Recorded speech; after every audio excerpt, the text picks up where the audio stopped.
Hi,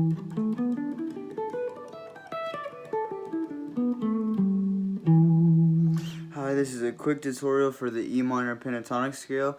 This is the pentatonic scale. You can move it all around the neck, and let's get to it.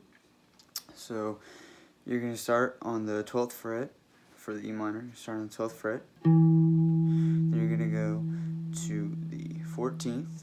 Then we're going to go to the 5th string on the 12th fret. Then we're going to go to the 13th fret. And on the 4th string on the 12th. And then on the 13th fret. And then on the 3rd string, same 12th. Then we're going to go 13th. And we're going to go 2nd string 12th fret. And then we got the 14th fret again. And then 12th fret on the 1st string. And then we're going to hit the 14th again.